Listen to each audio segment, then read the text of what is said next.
Railway station पर पानी पूरी बेचने वाली लड़की बनी करोड़पति खानदान की बहू। ये लीजिए आपकी एक फुल प्लेट खट्टे पानी पूरी।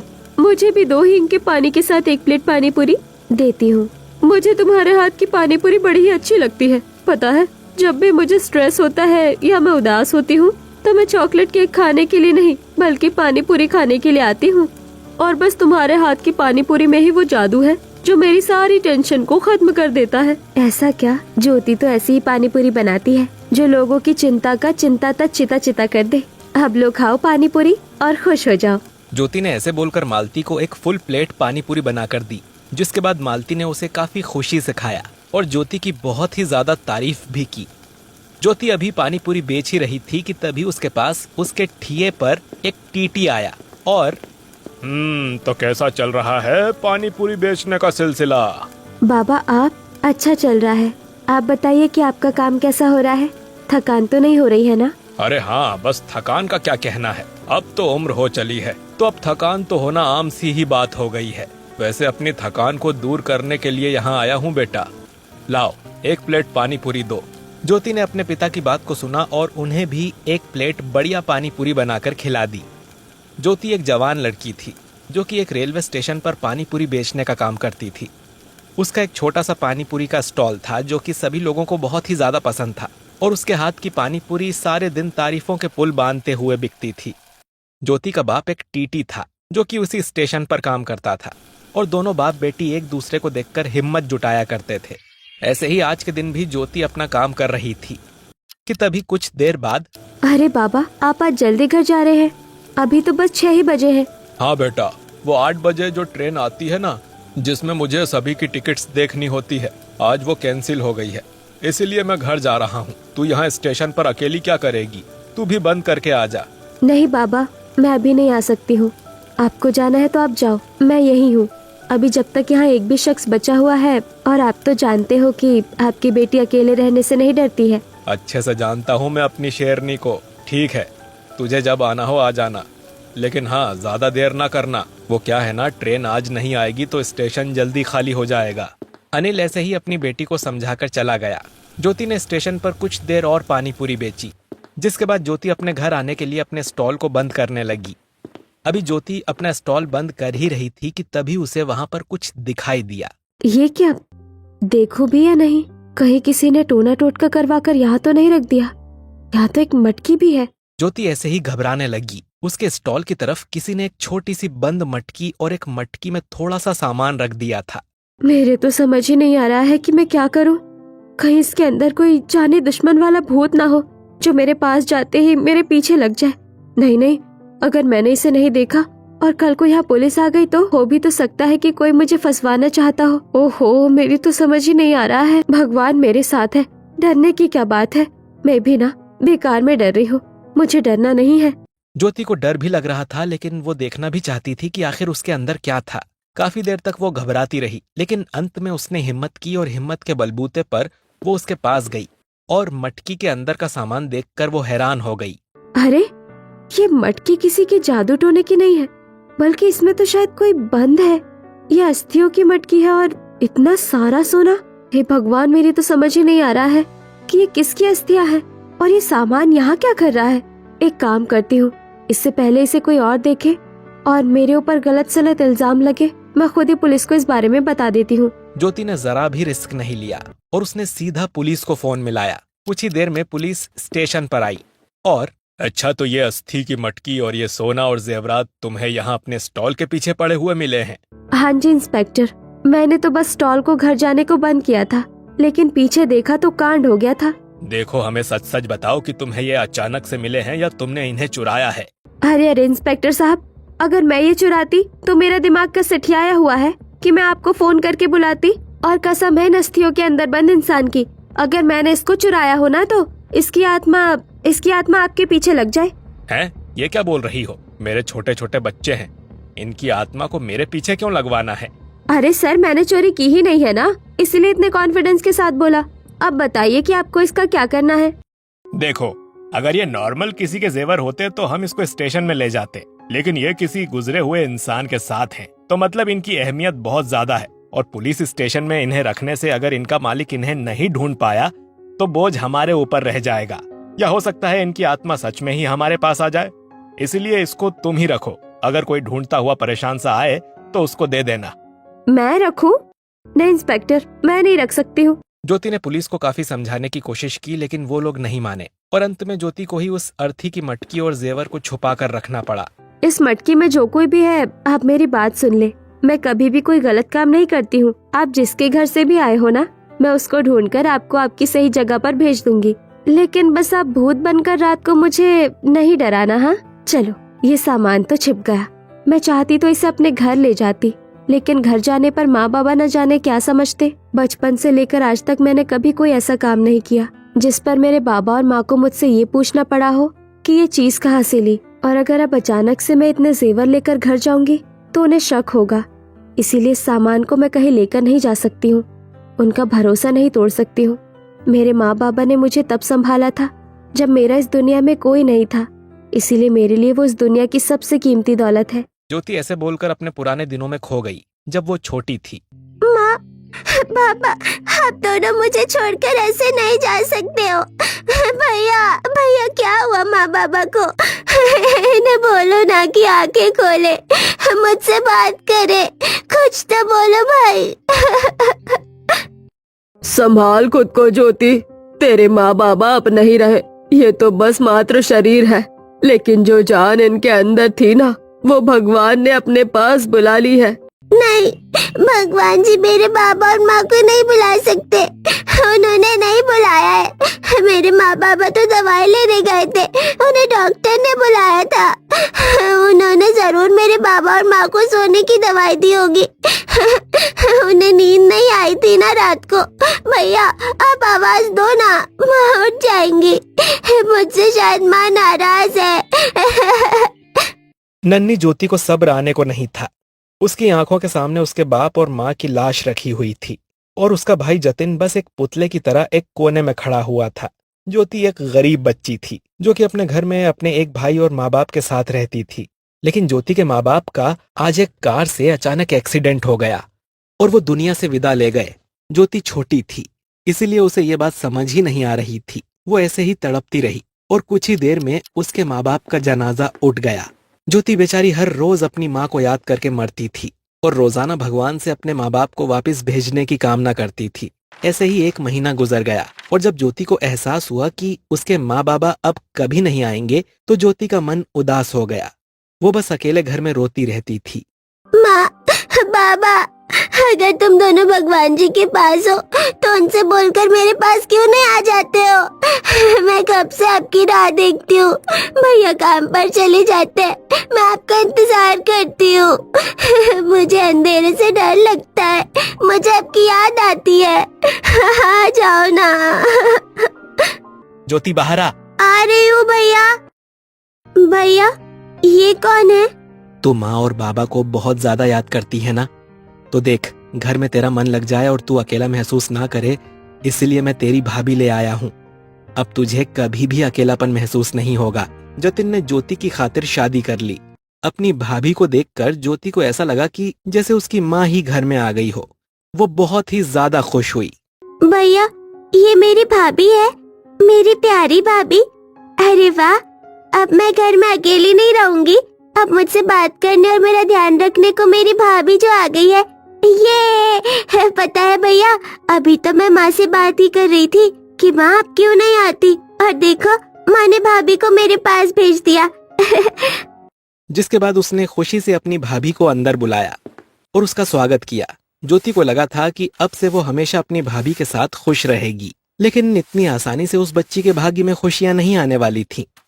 भाभी अभी तो रात हो रही है, सारे काम मैंने कर दिया है, आप जाओ और आराम कर लो, कल को हम खूब बातें करेंगे। ठीक है, तू भी सो जा, सुबह को फिर जल्दी उठना है। जतिन की बात को सुनकर ज्योति भी सो गई और हेमा भी आराम करने को चली गई। जतिन रोज का कमाने खाने वाला आदमी था। वो अगली सुबह जल्दी से उठा और वो अपने काम पर चला गया। अब घर में बस हेमा और ज्योति ही थी कि तभी जतिन जी तो चले गए। अब एक काम करती हूँ, अपनी ननद को जगा देती हूँ, सारा घर का काम उसी से करवा लूंगी। वैसे भी इस घर में मैं शादी करके काम करने को थोड़ी आई हूँ। हेमा दिल की अच्छी नहीं थी, उसे बिन माँ बाप की बच्ची पर जरा भी तरस नहीं आया। और उसने ज्योति को बिना हिलाए ही बस पकड़कर खड़ा कर दिया। तुम्हारी बहन की पकौड़ी कौन है? अरे ओ बुआ की टांग, चल खड़ी हो, घर में बड़ा काम पड़ा हुआ है, घर का काम कर। क्यों? मैं क्यों करूँ काम? तुम क्या इस घर में बस मुफ्त का राशन तोड़ने को आई हो? ज्योति जुबान की तेज लड़की थी, अगर उसे डर भी लगता था तो भी वो अपनी बात को कहने से नहीं चूकती थी। तेरी ये मजाल कि तू मुझसे इस तरह से बात करे? किसने सिखाया है तुझे ऐसे बात करना? चल जा, मैं कहूँ वो सब काम करना, नहीं तो अच्छा नहीं होगा। हेमा की बात को सुनकर ज्योति उठ गई और बिना कुछ खाए पिए वो काम में लग गई। उसने सबसे पहले सफाई की, उसके बाद बर्तन भी साफ किए और अभी वो ये सब काम करके बस आराम से बैठने को आई ही थी कि उससे ज्योति ने अपने लिए नाश्ता बनाने को बोला। सारा काम तो मैंने किया है, तो आपको नाश्ता क्यों चाहिए? मना किया है ना तुझसे फालतू बोलने के लिए, ज्यादा नहीं बोल, नहीं तो गरम चिमटे से तेरी जबान जला दूंगी। और तेरा तो भाई भी घर में नहीं रहता है, किसी को पता भी नहीं चलेगा। नहीं नहीं, ऐसा नहीं करना, मैं बनाती हूँ आपके लिए नाश्ता। लेकिन माँ कहती थी कि बैठे बैठे नाश्ता करने वाले लोग ना भैंस की तरह फूल जाते हैं, आप भी वैसी ही हो जाओगी। ज्योति अनजाने में ही सही लेकिन हेमा से जली कटी बातें करने लगी जो उसको चुभ गई। ऐसे ही लगभग 1 महीने तक सिलसिला चला। ज्योति हेमा को अनजाने में ऐसे ही सुनाती थी और हेमा गुस्से में आ जाती थी। हेमा रोजाना इसी वजह से जतिन से ज्योति की बुराई करती और बातें लगाती थी, जिसकी वजह से जतिन के दिमाग में भी अपनी बहन के खिलाफ जहर बनने लग गया था। ऐसे ही 1 महीने तक चला और 1 महीने में हेमा ने जतिन का दिमाग ज्योति के इस कदर खिलाफ कर दिया था कि अब जतिन ने ज्योति को घर से निकालने का ही फैसला ले लिया। बस बहुत हो गया ज्योति नाटक, अभी से ये इतनी तेज है तो आगे चलकर तो इसका ना जाने क्या ही होगा।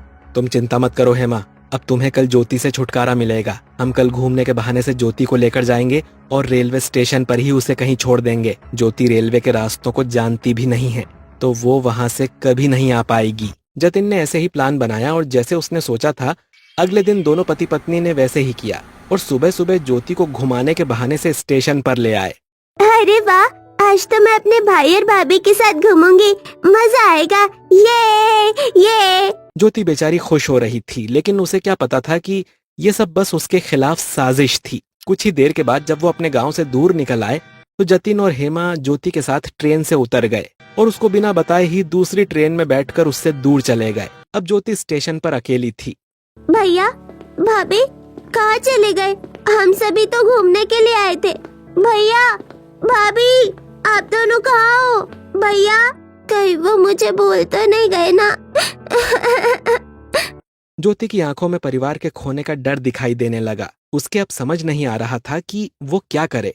वो बस भीड़ में अपने परिवार को खोजने लगी लेकिन उसे कोई नहीं मिला। ढूंढते ढूंढते शाम हो गई। अब स्टेशन बंद होने वाला था और पूरे स्टेशन पर बस आस लगाए हुए कि उसका भाई उसे ढूंढ लेगा वहां ज्योति बैठी हुई थी। भैया आप कहाँ चले गए? आ जाओ ना भैया। ज्योति अभी ऐसे रो ही रही थी कि तभी वहां टीटी आया। अरे बच्चे यहाँ क्या कर रहे हो? मेरे भैया और भाभी खो गए हैं। हम घर से घूमने को निकले थे लेकिन वो दोनों पता नहीं कहाँ चले गए। ज्योति की बात को सुनकर अनिल समझ गया कि ज्योति को वहां छोड़ा गया है और वो उससे बोला, देखो बेटा, अब तो स्टेशन बंद होने वाला है, अब यहाँ इंसान नहीं भूत आएंगे सवारी करने के लिए, इसलिए तुम एक काम करो, अभी तुम मेरे साथ घर चलो, ठीक है ना? मैं कोई बुआ अंकल नहीं हूँ, बल्कि जो बच्चे खो जाते हैं उनका ध्यान रखता हूँ। तुम मेरे साथ चलोगी ना? ज्योति ने पहले अनिल को देखा। वो उसके साथ जाना तो नहीं चाहती थी लेकिन उसके पास कोई दूसरा चारा भी नहीं था, इसीलिए वो उसके साथ जाने के लिए राजी हो गई। और ठीक है अंकल, मैं आपके साथ चलूंगी, लेकिन अगर आप बुरे अंकल हुए ना तो मुझे आता है कि बुरे अंकल को कैसे मजा चखाया जाता है, इसीलिए आप बचकर रहना, मैं बहुत बहादुर हूँ। हाँ, वो तो दिखाई दे ही रहा है, तुम बहादुर हो, तभी बहादुरी से यहाँ अपने भाई का इंतजार कर रही हो, नहीं तो बच्चे रोते रोते कहीं के कहीं पहुँच जाते हैं। अनिल ऐसे ही तारीफ करते हुए ज्योति को अपने साथ ले गया। अनिल एक अच्छा आदमी था। जब ज्योति का भाई उसे लेने को नहीं आया तो अनिल और उसकी पत्नी ने ज्योति को अपने पास ही रखने का फैसला कर लिया। अब ज्योति अनिल के साथ रहती थी और गंगा से एक माँ की तरह सीख लेती थी। गंगा को बहुत ही अच्छे पानी पूरी बनाने आते थे जो वो अक्सर बनाती थी और ज्योति अपनी माँ को देखकर ऐसे ही घर के काम करना सीख रही थी। कितने उतार चढ़ाव थे मेरी जिंदगी में, लेकिन जब मुझे माँ बाबा ने अडॉप्ट किया तो सब बदल गया। मेरी जिंदगी खुशियों से भर दी। मैंने आत्मनिर्भर होने के लिए काम करने को बोला तो मेरा कितना अच्छा पानी पूरी का स्टॉल लगवाया। मैं कोई ऐसा काम नहीं कर सकती हूँ जो उन्हें मेरे ऊपर शक हो। आप मटके में बंद जो कोई भी हो, यह इंतजार करो, आपको लेने आपके घर से कोई ना कोई आ ही जाएगा। ज्योति ऐसे बोलकर अपने घर को चली गई। ऐसे ही अगली सुबह ज्योति ने नॉर्मली अपना पानी पूरी का स्टॉल लगाया और अपने दिन की शुरुआत की। एक प्लेट खट्टी मीठी पानी पूरी देना। जी। ज्योति का दिन नॉर्मली ही गुजर रहा था कि तभी, अरे सुनो, एक प्लेट ऐसी पानी पूरी दो जो मेरा दिमाग भी खोले और मुझे टेंशन से भी दूर कर दे। ओह, टेंशन वाली पानी पूरी? वैसे टेंशन क्या है ये बता दे तो ज्यादा अच्छी पानी पूरी दे पाऊंगी मैं। मेरे मटकी में बंद दादाजी खो गए हैं, अब दो इसके लिए कोई पानी पूरी। मोहित की बात को सुनकर ज्योति को समझ आ गया कि वो किस चीज की बात कर रहा है। ज्योति ने पहले उसे पानी पूरी दी और फिर, ये लो, ये है ज्योति की स्पेशल पानी पूरी जिससे सभी के खोए हुए दादाजी मिल जाते हैं। ज्योति के बोलने पर मोहित ने उसका मुंह देखा और पानी पूरी ले ली। जिसके बाद उसने पानी पूरी खाई और वो पैसे देकर जा ही रहा था कि ज्योति बोली, अपने दादाजी को तो लेते जाओ। क्या मतलब? तुम्हें पता है कि मैं किसे ढूंढ रहा हूँ? हाँ शायद। ज्योति ने ऐसे बोलकर मोहित को बुलाया और उसे उसके दादाजी की अर्थी और गहने दिखाए। देखो, ये मुझे मिला था और मैंने भगवान कसम एक गहना इसमें से गायब नहीं किया। अब अगर ये तुम्हारा हो तभी इसको लेना, नहीं तो जो कोई भी इस मटकी में है ना, उसकी आत्मा तुम्हें ही पानी पूरी बनाकर खा जाएगी। समझ आया? अरे वाह, तुम्हारी पानी पूरी ने तो सच में मेरी टेंशन ही भगा दी। हाँ, ये मेरी ही है, दे दो। आहा, ऐसे नहीं, पहले बताओ कि इसमें क्या क्या है और कितना है, तभी तुम्हें ये मिलेगा। ठीक है, इस मटकी में मेरे दादाजी हैं और इन गहनों में एक तो रानी हार है जो मेरी दादी का है और एक सादा हार है। तीन जोड़ी बूंदे हैं और एक लौंग है। अब देखो, अगर इससे एक चीज भी कम या अलग हो तो तुम मुझे ये मत देना। ज्योति ने मोहित के मुंह को देखा और सभी कुछ गिना। जितना जो उसने बताया था वही सब उसके अंदर से निकला। जिसके बाद, तुम सच बोल रहे थे। ठीक है, ले जाओ अपने दादाजी को, मैं कुछ नहीं कहूँगी। तुम ईमानदार हो, पानी पूरी वाली होते हुए तुम्हें पैसे का लालच नहीं आया। पैसे का लालच? और मुझे मेरी जान की परवाह नहीं है क्या? अब जाओ अपने दादाजी को लेकर, रात को इन्होंने मुझे खूब ही डराया है। ऐसे नहीं, मैं तुम्हें भी लेकर जाऊंगा। मेरा मतलब है कि मेरे दादाजी की इच्छा थी कि उनकी अर्थी को मैं एक ऐसी लड़की के साथ गंगा जल में मिलाऊं जो दिल की साफ हो। तुम मुझे वैसी ही लगती हो। क्या तुम मेरे दादाजी की आत्मा की शांति के लिए मेरे साथ उनकी अर्थी को बहाने चलोगी? दिमाग खराब है तुम्हारा? मैं नहीं जाऊंगी। प्लीज चलना ना। मोहित को ज्योति पसंद आ गई थी, इसीलिए वो बहाने से उसे अपने साथ लेकर जाना चाहता था। उसके मरे हुए दादाजी को सोचते हुए ज्योति ज्यादा मना नहीं कर पाई और वो उसके साथ जाने के लिए भी राजी हो गई। बस फिर क्या था, ज्योति रात को स्टॉल बंद करके उसके साथ गंगा नदी के किनारे गई और, चलो बहा दिया मैंने तुम्हारे साथ उनकी अस्थियों को। अब तो वो खुश हो गए होंगे ना? अब मुझे घर जाना है। हाँ, हो गए खुश, बहुत खुश हो गए हैं। चलो आओ, मैं तुम्हें घर छोड़ देता हूँ। मोहित के साथ ज्योति कार में बैठी और वो उसे घर ले गया। लेकिन बदकिस्मती से ज्योति को एक लड़के के साथ आते हुए उसके बाप और माँ ने देख लिया था। किसके साथ थी ज्योति? बाबा, वो मैं ना, तुझसे ये उम्मीद नहीं थी ज्योति कि तू ऐसा करेगी। हमारे नाक के नीचे तू हमारी आंखों में ही धूल झोंक देगी। नहीं माँ बाबा, आप दोनों गलत समझ रहे हैं। ऐसा कुछ भी नहीं है। वो लड़का तो बस, मैं तो उसके दादाजी को बहाने गई थी। मेरा मतलब उनकी अस्थि को। तुझसे ये उम्मीद नहीं थी ज्योति। ज्योति से ऐसे बोलकर उसके माँ बाप वहाँ से चले गए। ज्योति परेशान हो गई थी। अच्छा, गई मैं उसके साथ, मेरे माँ बाबा ही मुझसे खफा हो गए। अब कभी उसकी तरफ को देखूंगी भी नहीं। एक तरफ ज्योति ऐसे सोचने लगी तो वहीं दूसरी तरफ मोहित उसी के बारे में सोच रहा था। ज्योति, आहा क्या लड़की थी।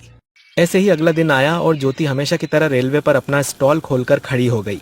ग्राहक आ रहे थे, लेकिन आज ज्योति खुश नहीं थी। उसकी वजह से मेरे माँ बाबा मुझसे नाराज हो गए। हेलो। तुम यहाँ क्या कर रहे हो?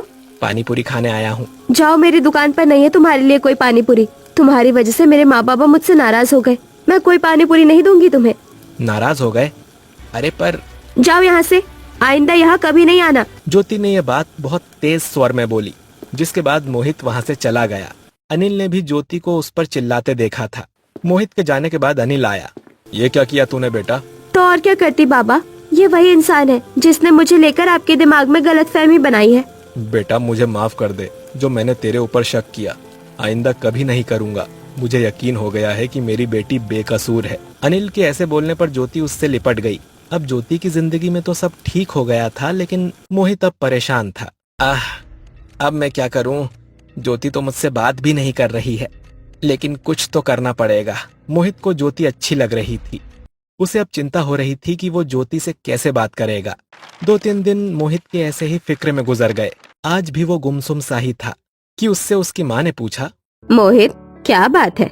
सच सच बताना, तू कुछ परेशान लग रहा है। कुछ नहीं है माँ। अगर कुछ भी बात नहीं है तो ये गाल आपके अंदर को क्यों जा रहे हैं भैया? जल्दी से बताओ कि बात क्या है। सभी के पूछने पर मोहित ने बताया, क्या कहा? वो लड़की जो तुझे पसंद है वो एक स्टेशन पर पानी पूरी बेचती है और टीटी की बेटी है। मोहित, तूने ये सोच भी कैसे लिया कि मैं अपने करोड़पति खानदान की बहू एक टीटी की बेटी और पानी पूरी बेचने वाली को बनाऊंगी? बोल। माँ, मैं जानता हूँ कि उसका स्टैंडर्ड हमसे मैच नहीं करता है, लेकिन वो बहुत ही समझदार और अच्छी है, और अगर आप मेरी शादी उससे तय नहीं करेंगी तो मैं आत्महत्या कर लूंगा। मोहित की दीवानगी और जिद को देखकर उसका परिवार हार गया और सुजाता को ना चाहते हुए भी ज्योति के रिश्ते के लिए मोहित से हाँ करना पड़ा। बस फिर क्या था, उसी दिन मोहित ज्योति का रिश्ता लेकर उसके घर गया, जहाँ पढ़े लिखे मोहित को देखकर ज्योति के घर वाले उससे उसकी शादी करने को राजी हो गए। जल्द ही शादी के दिन की तारीख रखी गई। ज्योति का रिश्ता करोड़पति खानदान में तय हो गया था और उसको इस बात की खबर तक नहीं थी। देखते ही देखते दिन यूं ही बीत गए और आज रेलवे स्टेशन पर पानी पूरी बेचने वाली ज्योति की शादी हो गई थी। वो अपने माँ बाबा से विदा लेकर अपने ससुराल को आई, जहाँ वो अपने घर का गार्डन डोर देखकर ही हैरान हो गई। मोहित, ये हमारा घर है? हाँ, ये हमारा ही घर है। इतना बड़ा? तुम्हें देखकर तो नहीं लगता है कि तुम इतने अमीर हो, लगते तो गरीब ही हो। क्यों, क्या गरीब सा लगता है मेरे अंदर? ज्योति ऐसे ही बोलने लगी कि तभी गार्डन का डोर खुला। डोर खुलते ही ज्योति मोहित का हाथ पकड़कर घर के अंदर को आई और उसके अंदर आते वक्त घर वालों ने बहुत ही ज्यादा पटाखे जलाए। साथ ही ज्योति और मोहित के ऊपर भर भर कर फूल डाले जा रहे थे, क्योंकि वो एक करोड़पति घर के बेटे की शादी थी।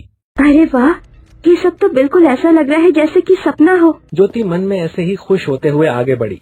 कुछ ही देर के बाद वो अपने घर के दरवाजे के मेन डोर पर पहुंची, जहां उसकी जेठानी और पूरा परिवार गृह प्रवेश करवाने के लिए खड़े हुए थे। ज्योति, आओ, तुम्हारा स्वागत है। चलो अपने पाँव से इस कलश को गिराते हुए तुम घर के अंदर आ जाओ। भाभी माँ कहाँ है? माँ, वो सुजाता अपनी बहू का स्वागत करने को बाहर नहीं आई थी, क्योंकि उसे ज्योति किसी भी सूरत में पसंद नहीं थी। मोहित और ज्योति दोनों ही इस बात को समझ गए और ज्योति सोने के कलश में भरे हुए चावलों को गिराते हुए घर के अंदर आ गई, जहां उसे अपने ससुराल से एक महंगा तोहफा मिला। बहू, ये ले, ये 9 लखा हार है तेरा तोहफा। 9 लखा हार? बाबा, लेकिन। रख ले बहू, ऐसे चौंकने की जरूरत नहीं है। और जा, अब तू जाकर आराम कर ले, बाकी की रस्में कल होंगी। जा बेटा।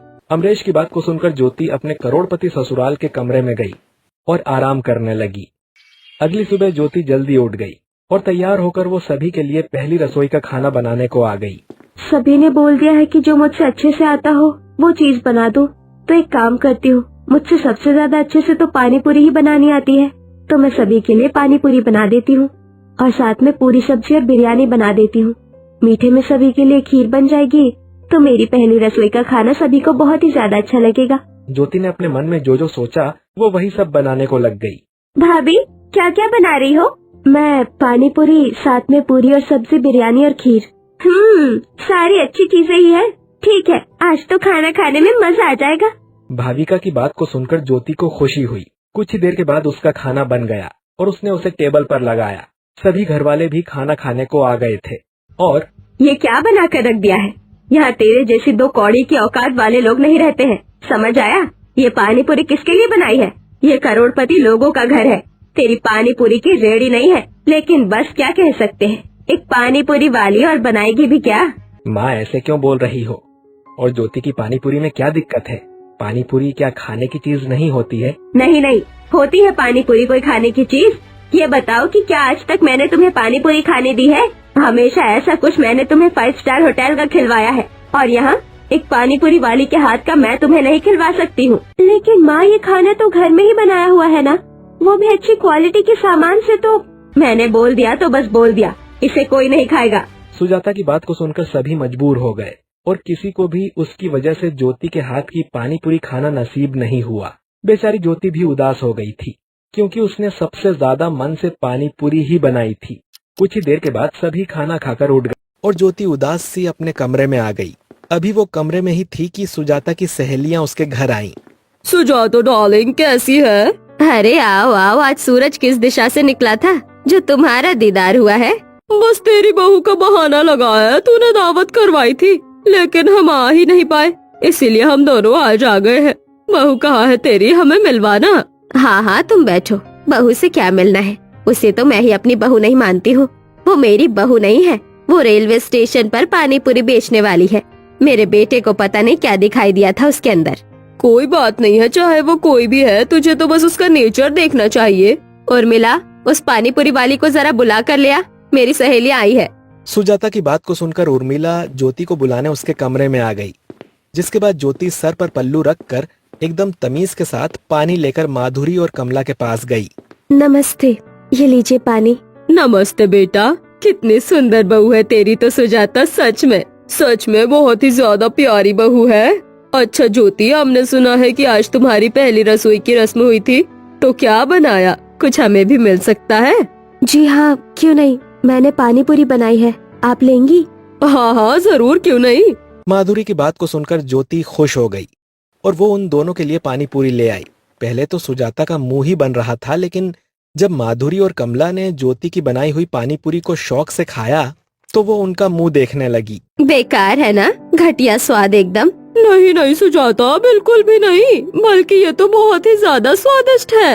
पता है, ऐसा स्वाद तो महंगे जगहों की पानी पूरी में भी नहीं होता है जैसा स्वाद तेरी बहू के हाथों में है। कमला की बात को सुनकर माधुरी ने भी रजामंदी दी, जिसके बाद सुजाता को अच्छा भी लगा और उसने ये बात जाहिर भी नहीं की। ऐसे ही सिलसिला जारी रहा। घर में सभी ज्योति के साथ ठीक ही बर्ताव करते थे, लेकिन बस सुजाता थी जो कि ज्योति को नापसंद ही करती थी।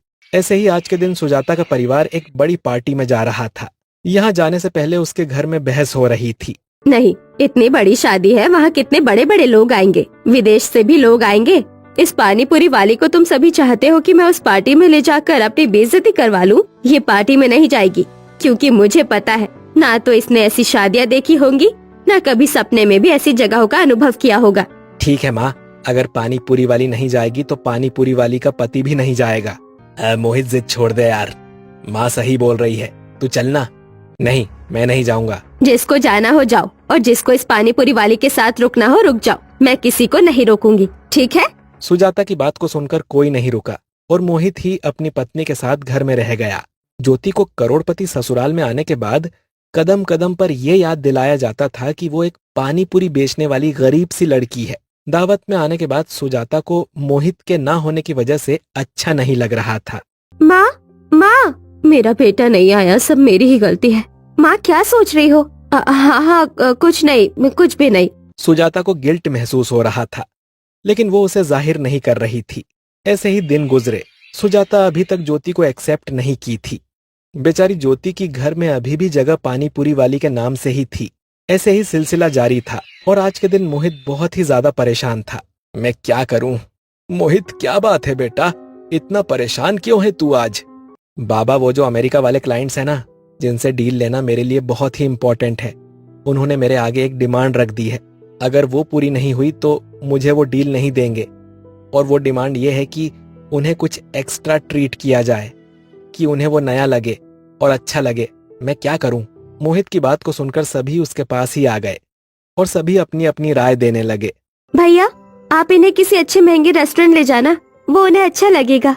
भाविका, वो वीआईपी इंसान है, हमसे 2 गुने अमीर, हमसे ज्यादा महंगी जगह वो जा चुके हैं। ये नहीं, कुछ और सोचो।